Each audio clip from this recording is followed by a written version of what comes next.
क्या आप जानते हैं कि नींद की देवी कौन है और उनकी उत्पत्ति कैसे हुई थी? सृष्टि के आरंभ में जब ब्रह्मांड केवल अंधकार और प्रकाश के बीच झूल रहा था, जब समय की धारा अभी अपनी दिशा खोज रही थी, तब एक ऐसी शक्ति का जन्म हुआ जिसके बिना न देवता जी सकते थे और न ही मनुष्य। ये शक्ति थी निद्रा, वो दिव्य माया जो हर प्राणी को विश्राम देती है, हर चेतना को शांति का आलिंगन देती है। लेकिन क्या आप जानते हैं कि निद्रा देवी की उत्पत्ति कैसे हुई? किस दर्द से, किस प्रेम से, किस त्याग से इस देवी का जन्म हुआ? आज मैं आपको वो कथा सुनाता हूं जो शास्त्रों में छिपी है, जो ब्रह्मांड के रहस्यों में दबी है, वो कथा जो हर उस प्राणी को छू जाएगी। नमस्कार प्यारे दर्शकों, मैं अर्जुन एक बार फिर आपका हार्दिक स्वागत करता हूं आपके अपने चैनल विद्या ज्ञान सागर में। दोस्तों, आज हम एक नई कहानी और एक नया वीडियो लेकर आपकी सेवा में उपस्थित हुए हैं। आज की कथा अत्यंत ज्ञानवर्धक और प्रेरणादायक है। कथा शुरू करने से पहले आपसे एक विनम्र निवेदन है। शास्त्रों में कहा गया है कि अधूरी छोड़ी गई कथा दुख और पाप का कारण बनती है, इसलिए इसे अंत तक अवश्य सुने। और अगर आप अपनी माँ से सच्चा प्रेम करते हैं तो इस वीडियो को लाइक करें, हमारे चैनल को सब्सक्राइब करें और कमेंट में माँ लिखकर अपना समर्थन दें। तो आइए बिना किसी विलंब के आरंभ करते हैं आज की प्रेरणादायक कथा। जब भगवान ब्रह्मा ने सृष्टि की रचना आरंभ की तो उन्होंने सबसे पहले देवताओं को बनाया, फिर असुरों को, फिर मनुष्यों को, फिर पशु पक्षियों को और फिर पेड़ पौधों को। सारी सृष्टि में जीवन का संचार हो गया। सूरज उदय होने लगा, चंद्रमा रात को अपनी शीतल चांदनी बिखेरने लगा, पृथ्वी हरी भरी हो गई। लेकिन एक समस्या थी, एक बहुत बड़ी समस्या। कोई भी प्राणी विश्राम नहीं कर पा रहा था। देवता निरंतर अपने कर्तव्यों में लगे रहते, मनुष्य लगातार काम करते रहते, पशु पक्षी बिना रुके भटकते रहते। कोई थकता था तो भी आराम नहीं मिलता। मन और शरीर दोनों निरंतर सक्रिय रहते। पीड़ा बढ़ती जा रही थी, थकान जमा होती जा रही थी, लेकिन विश्राम का कोई मार्ग नहीं था। ब्रह्मदेव ने यह देखा तो चिंतित हो गए। उन्होंने भगवान विष्णु से कहा, प्रभु, मैंने सृष्टि तो रच दी, लेकिन इसमें एक बहुत बड़ी कमी रह गई है। प्राणी विश्राम नहीं कर पा रहे, उनका जीवन निरंतर संघर्ष बनता जा रहा है। भगवान विष्णु मुस्कुराए और बोले, ब्रह्मदेव, आपने सृष्टि में गति डाली, लेकिन विराम भूल गए। आपने जागरण दिया, लेकिन निद्रा भूल गए। आपने दिन बनाया, लेकिन रात को पूर्णता नहीं दी। चिंता न करें, मैं इस समस्या का समाधान करता हूं। ये वो समय था जब देवताओं और असुरों में अमृत के लिए महासंग्राम होने वाला था। भगवान विष्णु ने देवताओं को सुझाव दिया कि क्षीर सागर का मंथन करें, जिससे अमृत की प्राप्ति हो सके। मंदराचल पर्वत को मथानी बनाया गया, वासुकी नाग को रस्सी बनाया गया और भगवान विष्णु स्वयं कूर्म अवतार लेकर मंदराचल के नीचे आधार बने। देवता और असुर दोनों ने मिलकर समुद्र मंथन आरंभ किया। पहले हलाहल विष निकला, जिसे भगवान शिव ने पी लिया। फिर कामधेनु गाय निकली, फिर उच्चैश्रवा घोड़ा निकला, फिर ऐरावत हाथी निकला। एक के बाद एक 14 रत्न निकलते गए। लेकिन जब समुद्र मंथन लगभग समाप्त हो रहा था, तब अचानक समुद्र में एक अद्भुत घटना घटी। समुद्र की गहराइयों से एक दिव्य प्रकाश उभरा, लेकिन वो प्रकाश अलग था। वो तेज नहीं था, बल्कि मंद और शांत था। वो चमकीला नहीं था, बल्कि धुंधला और सुकून देने वाला था। सभी देवता और असुर आश्चर्य से देखने लगे। उस प्रकाश से एक दिव्य स्त्री प्रकट हुई। उनका रूप अत्यंत मनमोहक था, लेकिन उनकी आंखें अर्धनिमीलित थी। उनके चेहरे पर एक गहरी शांति थी, एक ऐसी शांति जो देखने मात्र से मन को सुकून देती थी। उनके हाथों में कमल के फूल थे और उनके आसपास एक मधुर सुगंध फैल रही थी, जो मन को तुरंत शांत कर देती थी। भगवान ब्रह्मा ने कहा, "ये कौन है?" भगवान विष्णु ने उत्तर दिया, ये है निद्रा देवी, योग निद्रा, महानिद्रा। ये वो शक्ति है जो सृष्टि में विश्राम लाएंगी। ये वो देवी है जो हर प्राणी को शांति देंगी। लेकिन ये कहानी का केवल एक पक्ष था। निद्रा देवी की वास्तविक उत्पत्ति का रहस्य और भी गहरा था और भी दर्दनाक था। बहुत समय पहले, जब सृष्टि बनने से भी पहले, जब केवल ब्रह्मांडीय चेतना थी, तब एक दिव्य शक्ति थी जिसका नाम था सुषुप्ति। वो महाशक्ति का ही एक रूप थी, लेकिन उनका कार्य अलग था। वो ब्रह्मांड की चेतना को संतुलन देती थी। सुषुप्ति का प्रेम था जागरण नाम के देवता से। जागरण सृष्टि में गति लाते थे, सक्रियता लाते थे, और सुषुप्ति विश्राम लाती थी, शांति लाती थी। दोनों एक दूसरे के पूरक थे, एक दूसरे के बिना अधूरे थे। लेकिन जब ब्रह्मदेव ने सृष्टि की रचना की, तो उन्होंने जागरण को तो सृष्टि में स्थान दिया, लेकिन सुषुप्ति को भूल गए। जागरण देवता प्रसन्न थे कि वो सृष्टि में अपनी शक्ति का प्रदर्शन कर सकेंगे, लेकिन सुषुप्ति दुखी हो गई। उन्होंने जागरण से कहा, प्रिय, मैं आपके बिना अधूरी हूं। आप मुझे साथ क्यों नहीं ले जा रहे? जागरण ने गर्व से कहा, सुषुप्ति, सृष्टि को गति चाहिए, कर्म चाहिए, सक्रियता चाहिए, विश्राम की कोई आवश्यकता नहीं। तुम यही रहो, मैं सृष्टि में अपना स्थान बनाता हूं। यह सुनकर सुषुप्ति का हृदय टूट गया। उनके आंसू गिरे, लेकिन वो आंसू साधारण नहीं थे। वो दिव्य थे, शक्तिशाली थे। हर आंसू में वह पीड़ा थी जो प्रेम में धोखा खाने से मिलती है। वो दर्द था जो अपनों द्वारा भुला दिए जाने से होता है। सुषुप्ति ने उस दिन एक संकल्प लिया। उन्होंने अपने अस्तित्व को त्याग दिया, अपनी शक्ति को बिखेर दिया और कहा, अगर सृष्टि को मेरी आवश्यकता नहीं है तो मैं स्वयं को समाप्त कर देती हूं। लेकिन मेरा यह श्राप है कि बिना विश्राम के सृष्टि में केवल पीड़ा होगी। और सुषुप्ति ने अपने प्राणों को त्याग दिया। लेकिन दैवीय शक्तियां कभी पूर्णतः समाप्त नहीं होती। सुषुप्ति की शक्ति बिखर गई, ब्रह्मांड में फैल गई और अंततः क्षीर सागर की गहराइयों में जाकर समा गई। वहां वो शक्ति युगों तक सोई रही, प्रतीक्षा करती रही। जब समुद्र मंथन हुआ तो वो शक्ति पुनः जागृत हुई, लेकिन अब वो सुषुप्ति नहीं थी, वो निद्रा देवी बन गई थी। उनमें वह प्रेम था जो उन्होंने जागरण के लिए महसूस किया था, वो पीड़ा थी जो उन्हें मिली थी, और वो करुणा थी जो हर टूटे हुए हृदय में होती है। जब निद्रा देवी समुद्र से प्रकट हुई तो सभी देवता उनके सामने नतमस्तक हो गए। भगवान विष्णु ने कहा, देवी, आप धन्य हैं। आप सृष्टि में वो शांति लाएंगी जो अब तक नहीं थी। निद्रा देवी ने मधुर स्वर में कहा, मैं हर उस प्राणी को विश्राम दूंगी जो थका हुआ है। मैं हर उस मन को शांति दूंगी जो व्याकुल है। मैं हर उस हृदय को सुकून दूंगी जो दर्द में है। लेकिन मेरी एक शर्त है। ब्रह्मदेव ने पूछा, क्या शर्त है देवी? निद्रा देवी ने कहा, मैं उसी को विश्राम दूंगी जो मुझे सम्मान देगा, जो रात को मेरा स्वागत करेगा, जो दिन के संघर्ष के बाद मुझे अपने हृदय में स्थान देगा, जो ये समझेगा कि विश्राम कमजोरी नहीं बल्कि शक्ति का स्रोत है। भगवान ब्रह्मा ने कहा, यह तो उचित है देवी, हम आपका सम्मान करेंगे। निद्रा देवी ने फिर कहा, और एक बात, जो मुझे ठुकराएगा, जो सोचेगा कि निद्रा एक अभिशाप है, जो विश्राम को तुच्छ समझेगा, उसे मैं अपने विपरीत रूप से पीड़ा दूंगी। उसे अनिद्रा का श्राप मिलेगा। वो सोना चाहेगा लेकिन सो नहीं पाएगा। वो शांति चाहेगा लेकिन व्याकुल रहेगा। ये सुनकर सभी देवता सहम गए। उन्होंने निद्रा देवी के दोनों रूपों को समझा, एक जो शांति देती है और दूसरा जो पीड़ा देती है। जब निद्रा देवी सृष्टि में अपना स्थान बनाने लगी तो एक दिन उनकी भेंट जागरण देवता से हुई। वो वही देवता थे जिन्हें सुषुप्ति प्रेम करती थी, जिन्होंने उन्हें ठुकरा दिया था।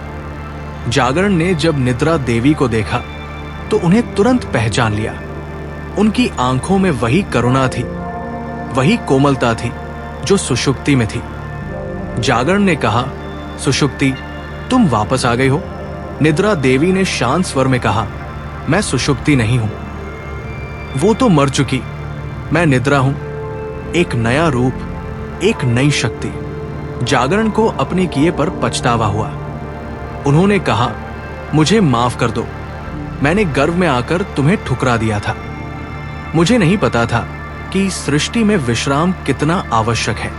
मैंने देखा है कि बिना तुम्हारे प्राणी केवल कष्ट में है। निद्रा देवी की आंखों में आंसू आ गए।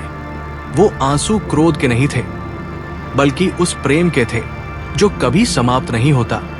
उन्होंने कहा, जागरण, मैं तुम्हें माफ करती हूं, लेकिन अब हम दोनों अलग अलग हैं। तुम दिन के स्वामी हो, मैं रात की स्वामिनी हूं।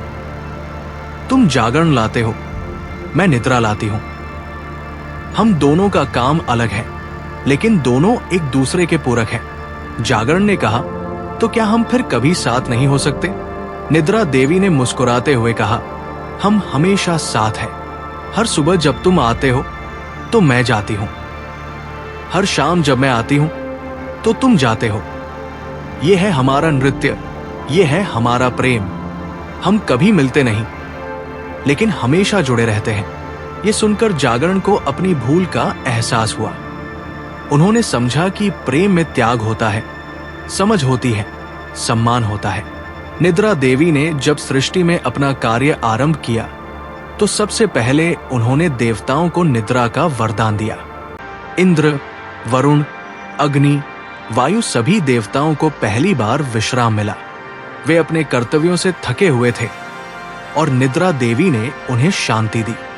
लेकिन सबसे पहला वरदान उन्होंने भगवान विष्णु को दिया। उन्होंने कहा, प्रभु, आप सृष्टि के पालन करता है, आपका भार सबसे अधिक है। मैं आपको योग निद्रा का वरदान देती हूं। जब भी आप विश्राम करेंगे तो मैं आपके साथ रहूंगी। आपकी निद्रा में भी आपकी चेतना जागृत रहेगी। भगवान विष्णु ने निद्रा देवी को आशीर्वाद दिया और कहा, देवी, तुम धन्य हो, तुम्हारे बिना सृष्टि अधूरी है। इसके बाद निद्रा देवी मनुष्यों के पास गई। पहले मनुष्य जो उन्होंने देखे वे अत्यंत थके हुए थे। उनकी आंखें लाल थी, उनका शरीर कांप रहा था। निद्रा देवी ने उन्हें स्पर्श किया और कहा, सो जाओ, विश्राम करो। उस क्षण पहली बार मनुष्य ने निद्रा का अनुभव किया। उनकी आंखें बंद हुई, उनका शरीर शांत हुआ, उनका मन स्थिर हुआ। वे एक गहरी नींद में चले गए और जब सुबह जागे तो उन्हें ऐसा लगा जैसे उन्हें नया जीवन मिल गया हो। मनुष्य ने निद्रा देवी को प्रणाम किया और कहा, देवी, आप महान हैं। आपने हमें वो सुख दिया जो हमने कभी नहीं जाना था।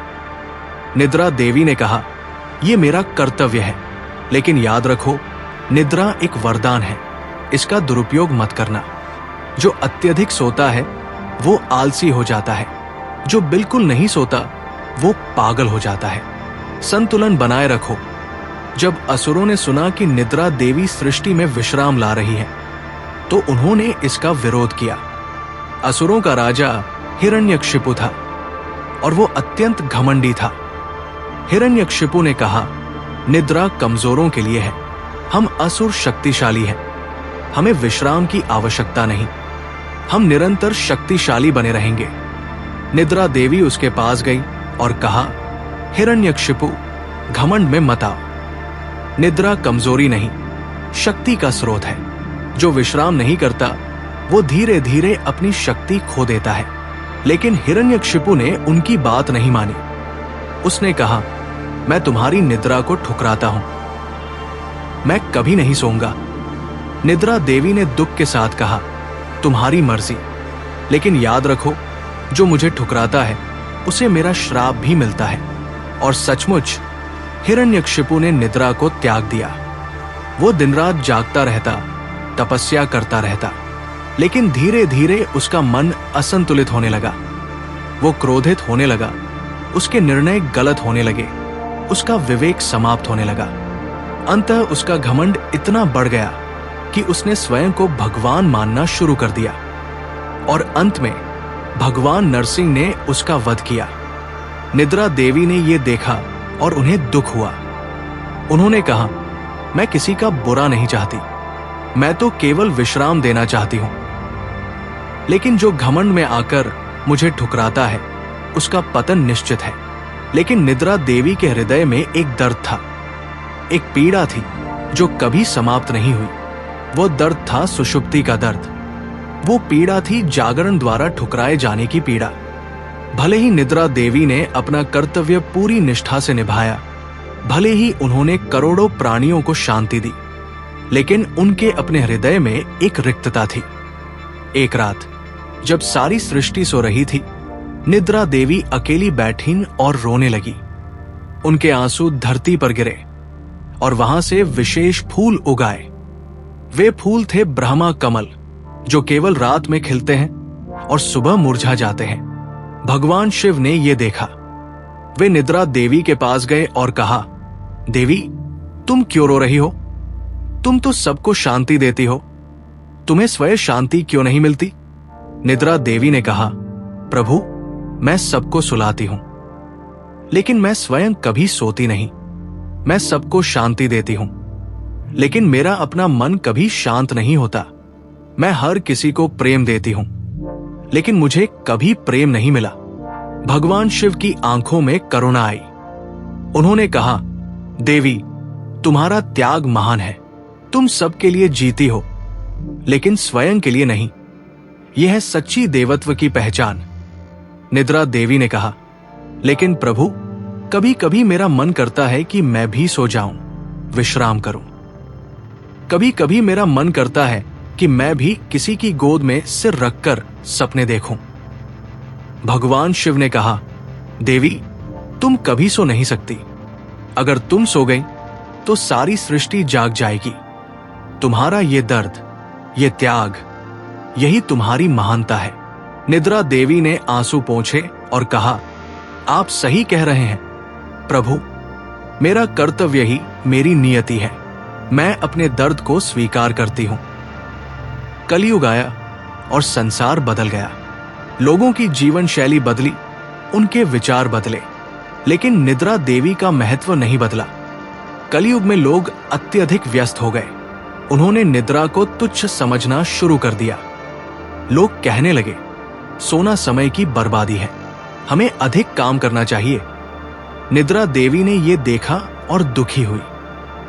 उन्होंने देखा कि लोग रात रात भर जागते हैं। उनकी आंखों में नींद नहीं है, उनके चेहरों पर थकान है, वे तनाव में हैं, उनका स्वास्थ्य बिगड़ रहा है।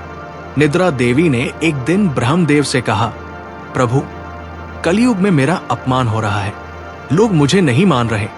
ब्रह्मदेव ने कहा, देवी, कलयुग ऐसा ही है, लोग अज्ञानता में हैं, लेकिन चिंता मत करो, जो तुम्हें ठुकराएगा वो स्वयं दंडित होगा। और सचमुच जो लोग निद्रा को तुच्छ समझते हैं, वे धीरे धीरे बीमार पड़ने लगे। उन्हें हृदय रोग हुए, मानसिक तनाव बढ़ा, उनकी स्मरण शक्ति कम हुई। निद्रा देवी का श्राप उन पर लागू हुआ। लेकिन कुछ लोग थे जो निद्रा देवी को सम्मान देते थे। वे नियमित रूप से सोते थे, विश्राम करते थे, वे स्वस्थ रहते थे, प्रसन्न रहते थे। निद्रा देवी ने देखा और संतुष्ट हुई। उन्होंने कहा, सभी युगों में कुछ लोग ऐसे होते हैं जो मुझे समझते हैं, उन्हें मेरा आशीर्वाद मिलता है। निद्रा देवी की पूजा का विशेष महत्व है। भारतीय शास्त्रों में निद्रा देवी को योगमाया के रूप में भी पूजा जाता है। जब भगवान कृष्ण का जन्म हुआ तो योगमाया ने ही उनकी रक्षा की। वसुदेव जी जब कृष्ण को लेकर गोकुल जा रहे थे तो योगमाया ने सभी पहरेदारों को गहरी नींद में सुला दिया। यमुना नदी ने रास्ता दिया और कृष्ण सुरक्षित नंद के घर पहुंच गए। ये योगमाया कोई और नहीं, निद्रा देवी का ही एक रूप थी। निद्रा देवी की पूजा रात में की जाती है। पूजा में दूध, मिष्ठान और सफेद फूल चढ़ाए जाते हैं। मंत्र है, ओम निद्राय नमः, ओम योग निद्राय नमः, ओम महानिद्राय नमः। जो व्यक्ति नियमित रूप से निद्रा देवी की पूजा करता है, उसे गहरी और शांत नींद आती है।